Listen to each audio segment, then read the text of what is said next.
Hey guys, Avar here. The P-51H is the best performing prop in the game, with many experienced players arguing it's good enough to deserve an up tier to BR 6.7 due to possessing incredible speed, climb rate, and dogfighting ability that's not only competitive with BF-109s, but leaves them in the dust. In this video I have a pair of 7-kill games, one of 1 vs 3 down tier carry, the other in an up tier versus Jets, as well as examples of how I deal with this plane's arch nemesis. The first and most important step is to get yourself into a good early game position. This is something you need to do in every plane, but the advantage of the P-51H compared to earlier aircraft in the American tech tree is that you can go straight towards the fight instead of having to side climb. Like with every Mustang, you should maintain an airspeed of 250 IAS or 157 miles per hour IAS for the best climb rate, which will give you a fantastic maximum climb of about 30 meters per second. That's 6,000 feet per minute, which is absolutely crazy. But beware, because the WEP is limited to 8 minutes and 34 seconds, after which the P-51H becomes not much better than the P-51 D30 at 5.0.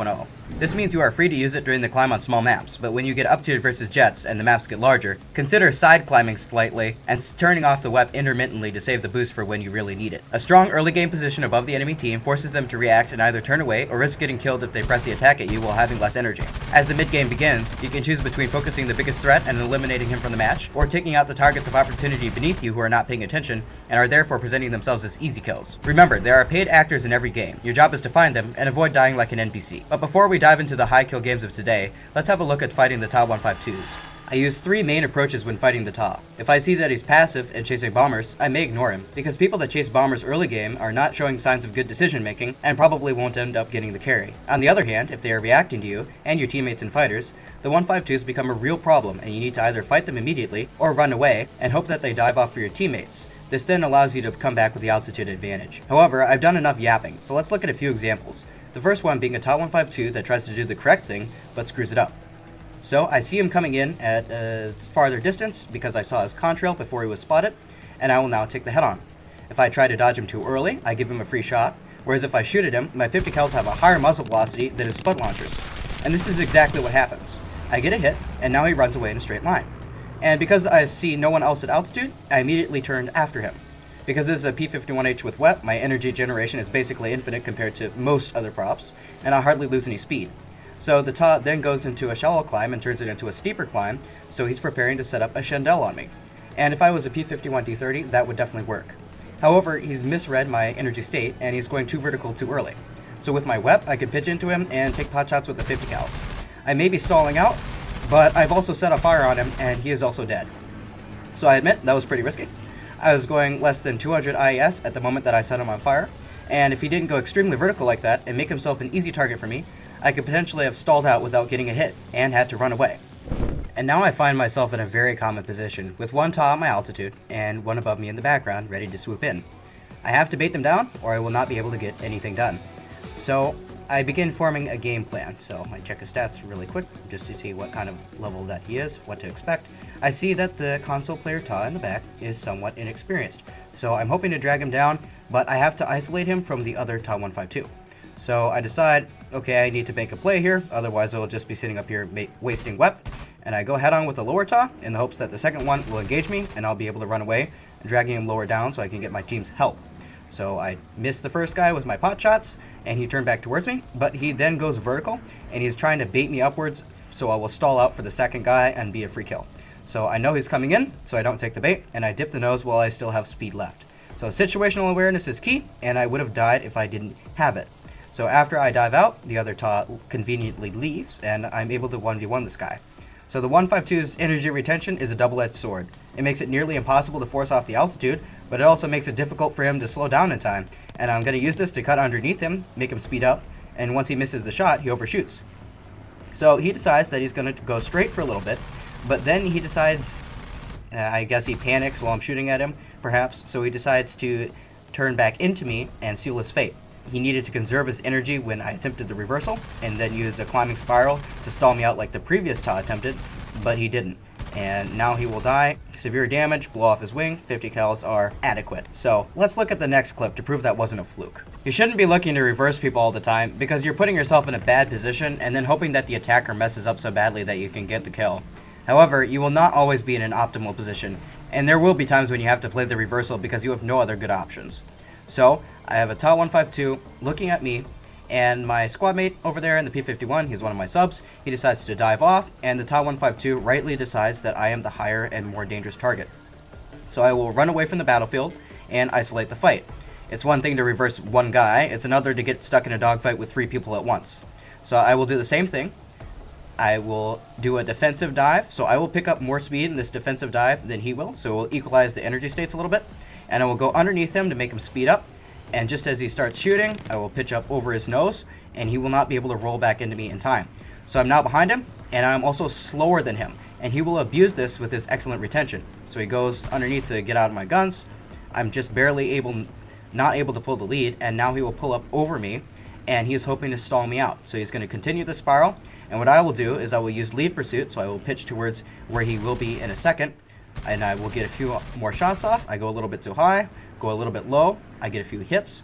And so this is exactly the situation that the TAW player wants you in, and the situation that you want to avoid, because stalling out directly underneath the TAW is a death sentence.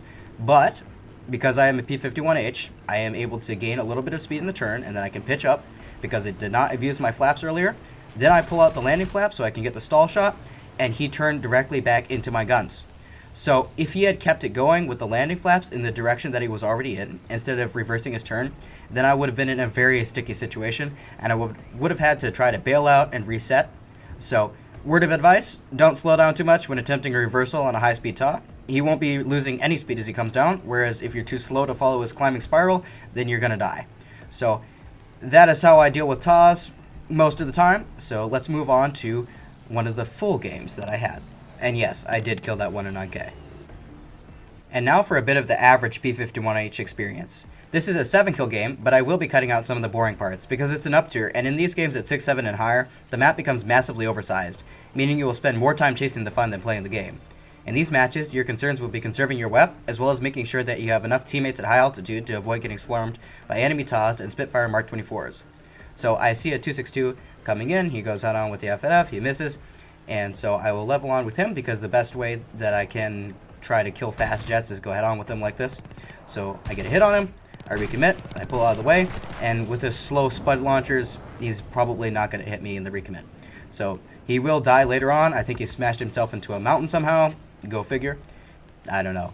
So I'm playing in this match with a squad with 2 of my friends, as well as one of my subscribers, and we have sent enough people to high altitude together that we can comfortably deal with the incoming enemy props. Because of the poor acceleration that early jets have, you won't be seeing them at high altitudes unless they play it very passively in side climb mode game, or they're one of the attacker variants with an air spawn, like that Yabo that I just went head on with. So the biggest mistake that I see people make on these large maps is leveling off too soon. You don't want to get stuck beneath an enemy early game because you lacked 1 minute of patience, and this fact, combined with a lot of early jet pilots simply running away unless they possess every advantage in the world, makes the average up tier gameplay kind of boring. So I get an altitude advantage over the enemy props that come in, and I will be pushing straight in aggressively on them. So the S7F lost patience, he flew into a cluster of enemies without an altitude advantage, and he died, which is exactly the problem that I was talking about. The J7W went head on with 2 Bearcats, killed the second one, and he pitches up into me, maybe thinking that he will be able to catch me by surprise, but he does not. So if he sticks the fight with me, he will die. He's on lower energy, and the J7 will never win the dogfight with the 51H from an equal position anyway, unless I screw it up. I'm also faster than him in the long run, and my 50 cals have quite a bit of reach. So he realizes that he will never win against me and my squad mate next to me, so he makes the smart choice and he dives out. So the 262, in a second here, he will kiss a tree. And the other enemies being so low that they are a non-threat, I'm now left to deal with the enemy J7 above me. And this is the moment where I will make a mistake. So I have enough speed that I decide that I can pitch in for the head-on, but because of the cloud rendering bug, I can't actually see where his nose is pointing, and he actually gets a shot in on me, and it doesn't matter if it didn't hit me on my screen, it hit me on the server, but it blows off one of my flaps. I should have died in that suicidal head-on, no ifs or buts, but unfortunately for the player base, eating hits and surviving is part of the P-51H experience, and at times it feels like North Americans engineers secretly installed a lightweight, unobtainium bathtub in the fuselage as well as in the wings, because the firepower that it takes to kill this thing is truly ridiculous at times. So he chose to turn over me, perhaps thinking that because he had an energy advantage, and because he just took off my flap, maybe he thought he took off something more important. He thought that he would be able to stall me out. However, because of its turbo trash flight model when it comes to doing anything other than flying in a straight line, I was easily able to pitch into him and get guns on with plenty of speed left. So that's scratch 2. So then I dive after the 162 below me, but then I look around and I see the LA9 incoming. Even with the LA9 being kind of mid, I don't want to give anyone free position, so I turn for him instead. So either he was AFK or he saw me going down towards the deck. I think he changed his course a little bit here. So he assumed that I would continue diving off, but I didn't. I pitched back in, he flew straight at me, and he ate the 50 cals for no good reason. Situational awareness, people. He died because he didn't have it, and I killed him because I did. So my squad mate in the AK-15P rips his wings off in the background and crashes, adding to the ground's million to 0 KD ratio, and I'm now left at altitude with a little bit of a furball underneath me, 262 in the distance, as well as a French cat that will be popping out of the clouds in just a second, and there he is. So I don't like the spotting system and clouds in general on these maps. I think that getting ambushed by people that can see you because of shared spotting is a little bit lame when you can't see them in the return, but perhaps that's just me. So the 262 goes down to the friendly F at F as he's distracted ground pounding, and I go after the Bearcat. So he doesn't notice me until it's too late, or perhaps he doesn't react in time, and I'm easily able to dive in and get the kill. If you find yourself in that position, it's better to do a split S underneath or to use the dodging trick that I use where you bait them into rolling over and then pitch up over their nose. Perhaps I'll feature that in another video specifically about dodging. For now, I have 3 enemies in front of me, so I have the question of who I go for first. So the 162 is running away, and I will never catch him. The 262 is incoming and would reach me before I reach the LA9, and the LA9 is low on energy and potentially setting himself up as an easy kill. I want the frag, but I don't want to get sideswiped by the 262 in the process, so I'm paying attention to him and where he's going. And in this situation, it would have been equally valid to go for the 262 in the head-on, maybe kill him in the head-on, maybe not, and the LA9 would still have been in an unwinnable position. But he's going too slow, and he pitches down in front of me, and I set him on fire. If the 262 pilot had been flying something more dangerous, such as the Ta 152H, I would have focused him first. The LA9 goes down, and it's only after my 4th kill that I have to deal with an enemy jet, which is the SK-60. That thing has a good turn rate for a jet, but it will never outturn a 51H from an equal starting position, much less an energy disadvantage. In this situation, his best choice was to turn around and try to outrun me, but he didn't. He thought about pitching into me, and only then, after he saw that it didn't work, did he run away. But because of my altitude advantage over him, as well as the poor low-speed acceleration of early jets, he no longer has the speed to escape, and he gets slammed. Stuff like this will be most of your up-tiered P-51H gameplay. Early jet pilots have no idea how to conserve their speed and use teamwork to take you down, so as long as you maintain a certain amount of energy and awareness, they're almost helpless to kill you unless they're working in tandem with dangerous props. And because there is no such thing as teamwork in War Thunder, this almost never happens. The ME-262 died to one of my squad mates in the background, so I then turn towards the enemy airfield, and I meet an HE-162. However, he has no desire to meet the fate of his teammates, and he turns around and runs straight back to his base. I understand not wanting to deal with 3 super props at altitude, but even if his plane is difficult to work with, it's still faster than mine, and he can still get away from me without needing to crutch on his AA. The SK-60 that was below me then makes the same mistake as the last guy. I dive on him, and he pitches into me, and he'll die with nothing to show with for it. So after the 7th kill is out of the way, and only 2 enemies remain, they decide to camp their AA and do nothing for the rest of the match. We'll win on tickets, GG. When it comes to up tiers, the most challenging thing is dealing with the props. Most jet players are pretty clueless, and as long as you don't catch a 30 mil in the head-on, you're going to be completely fine. The vast majority of them will either turn with you and die, or run away and get nothing done, but notice that I said the vast majority. Not every jet pilot is new to the game, and fortunately, I do have an example of what it looks like when the ME-262 knows what he's doing. Now that we've looked at a few clips, it's time for the carry match that I promised, and in this one, I'll be going 1 versus 3. Now, spoiler alert, you're not going to get a ton of down tiers in this play. For me, it was about a quarter of my games, but since this one was interesting, I just had to show it.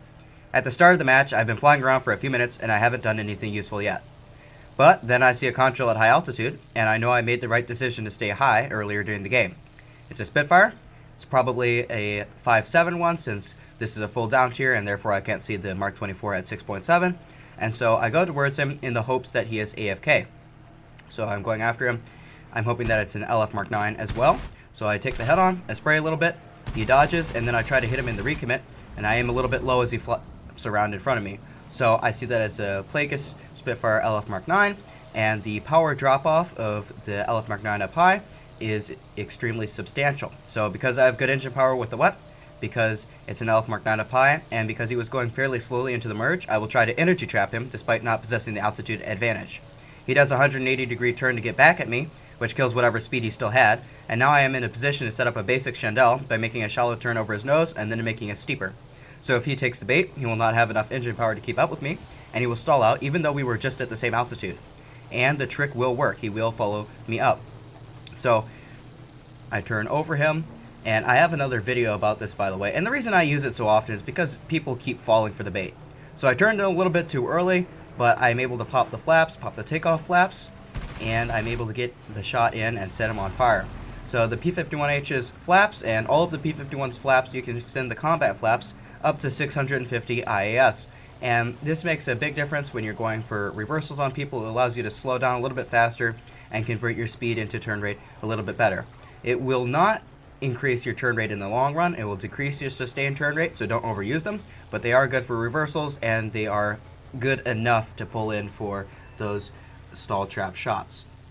So people complain about the 50 cals on the 51H, but in my opinion, they're not really a liability. This plane would be better with 4 A&M3s, but it doesn't really need them, and the performance advantages at its BR more than offset the lack of firepower.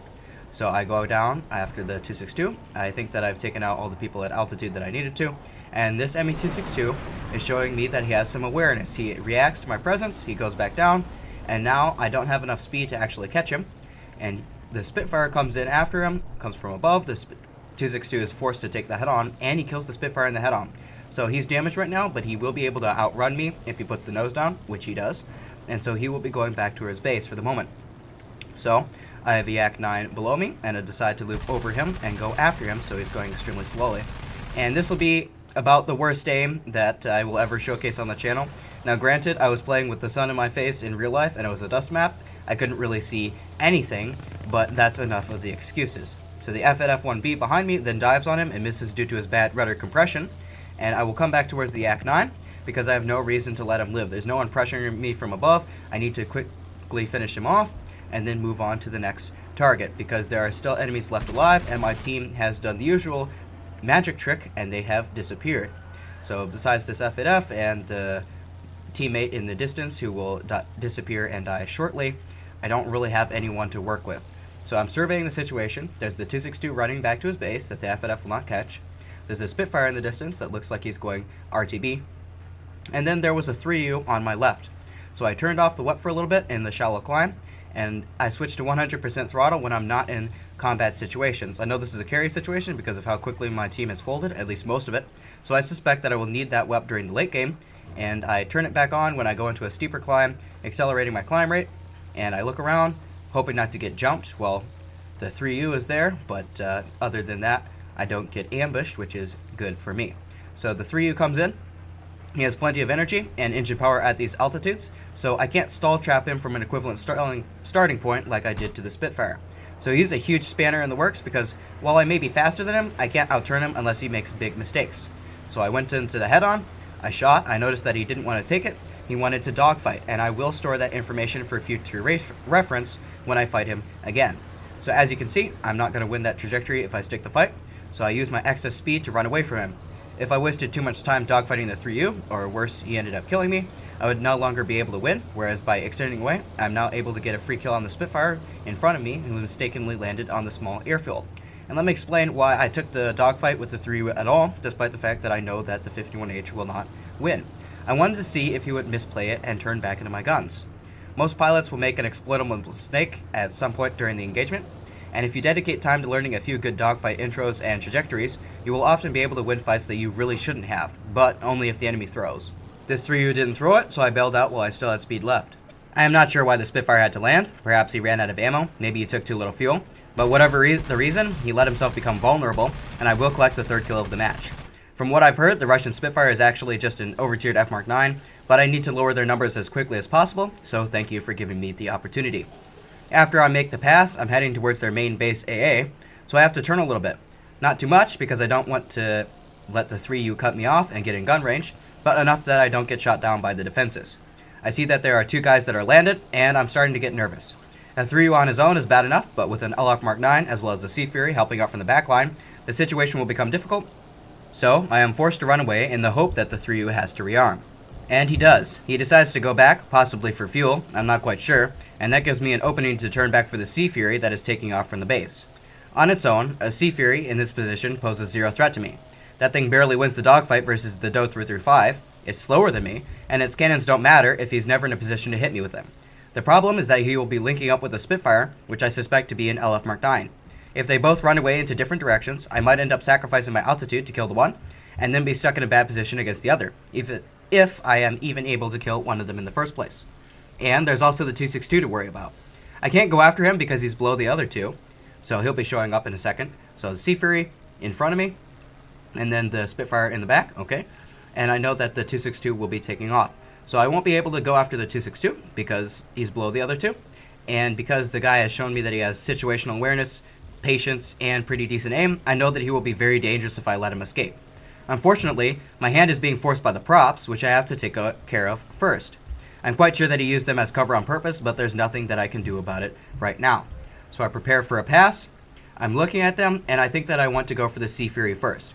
Why do I go for the Sea Fury? It's because he's a little bit closer to me, and because in a second he begins a turn towards me that gives me a broadside shot and makes it easier to go for him and then go for the Spitfire later. So that's exactly what I do. I go for the Sea Fury, I miss my shots, and then the Spitfire pulls back in, but he doesn't have the angle, and I hit him. And black smoke immediately pours out. Now, I didn't notice the black smoke when I hit him during the game. I thought, oh boy, I just whiffed my shot on two guys, and now I have a Spitfire and Sea Fury chasing me, which is definitely not ideal, even if I can work from this position. However, the Spitfire immediately decides to return to his base, and the Sea Fury continues to chase me, while the Spitfire breaks off into a different direction. So, perhaps he doesn't realize that the Spitfire is no longer helping him. I don't know what the thought process is, and the Sea Fury goes directly underneath me, and turns himself into a free kill. My aim may be bad, but even I couldn't miss that shot, so now I get to run away, and the 288 comes in front of me. So like I said earlier, the two of them should have run away in two separate directions, so I would be forced to sacrifice my advantage to go after them, but instead they come to me one by one and give up the benefits of having greater numbers. So I go after the 288 here because the Spitfire is going RTB. I can't catch the 262, he's not even spotted, whereas I want to make sure that in the event that I kill everyone else, but the 288, he doesn't kill me by airfield camping or running away and then hitting me with the gunner. Bomber gunners are really just the bane of my existence, so I come at him from the front. I took an interception trajectory to close the distance. I used lead pursuit, which is aiming my plane in front of his direction so that I arrive at where he will be, and therefore cut him off.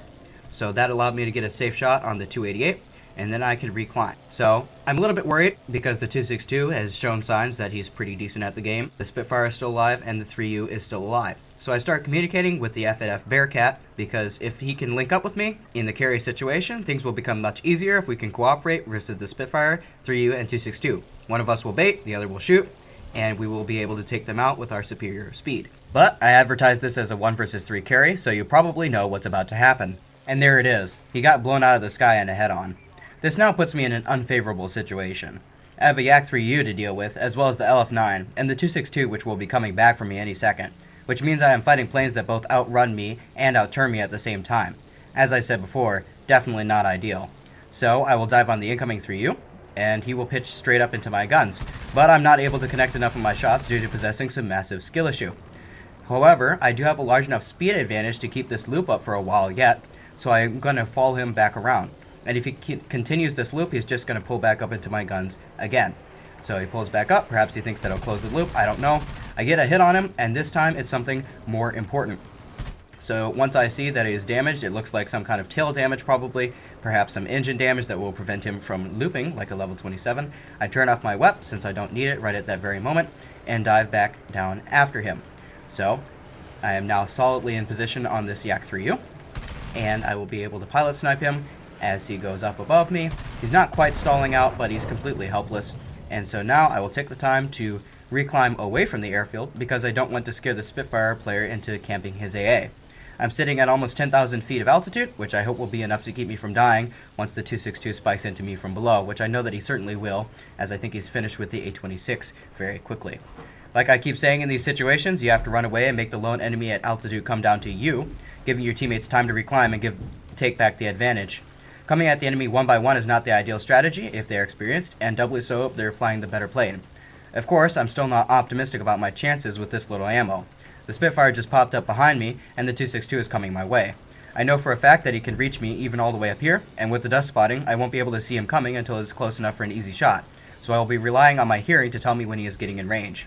So I check his statistics really quick to confirm that he is indeed a quite experienced player. And now, after a few seconds, the Spitfire is closing the range with me, and he is coming to make the same mistake that has now gotten 2 of his teammates killed. So please, if you're watching this, stop flying directly underneath enemy fighters and expecting results. If you create horizontal separation and I dive off, and we both dive in a shallow dive at the same time, because you're in the slower plane, you will pick up more speed than the faster plane because you have less drag, at least in the majority of situations, which means that you will equalize the energy state. But now the 262 is pitching up to me, as predicted, and he comes in. I know that the 262's nose authority at lower speeds is pretty bad, but when he shoots and I hear the crack of the first round going past me, my heart starts going at about 2 million miles per hour.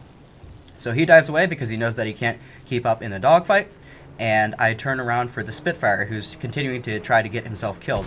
He's going to flop around like a dead fish underneath me, but I only have 250 cals at this moment, because on the last bit of ammunition on the P-51s, you're down to 250s, and so the Spitfire squeezes out of my guns, and the 262 is playing extremely aggressively and comes right back at me. The 262 knows that he cannot win the dogfight with me, but he also knows that all he needs to do is get me slow enough in front of the Spitfire, and I will die. So my only option is to take this fight vertical and hope that the Spitfire is still too slow after diving back down.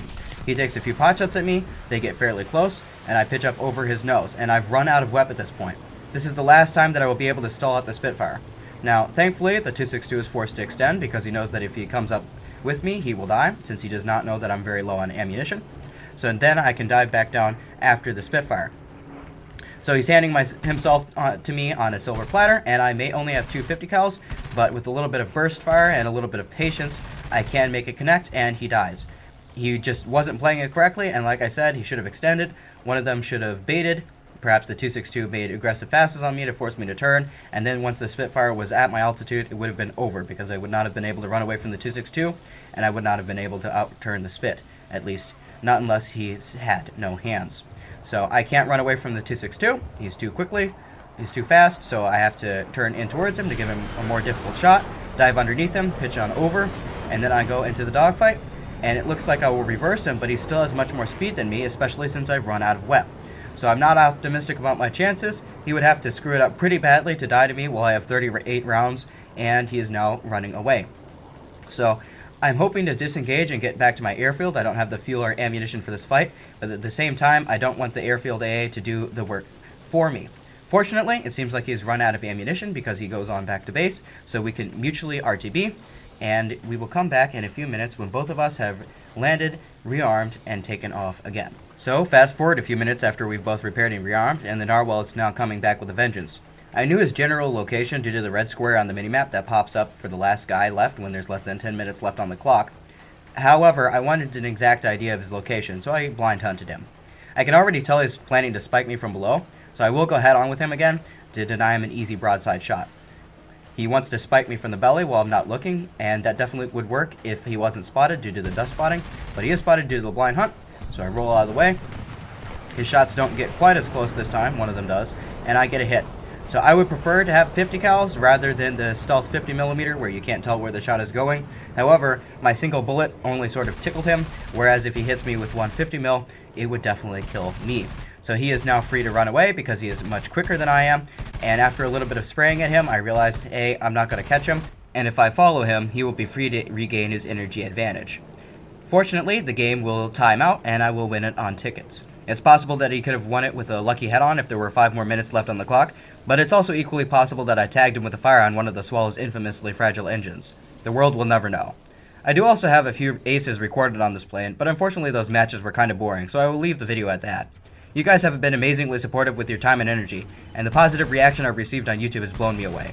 We are closing in on 1,000 subscribers way quicker than I ever imagined, so perhaps I'll have to do a Q&A for that milestone. Let me know what you think in the comments. I've linked my Discord in the description if you'd like to join my small community, so have fun, and I'll catch you in the next video.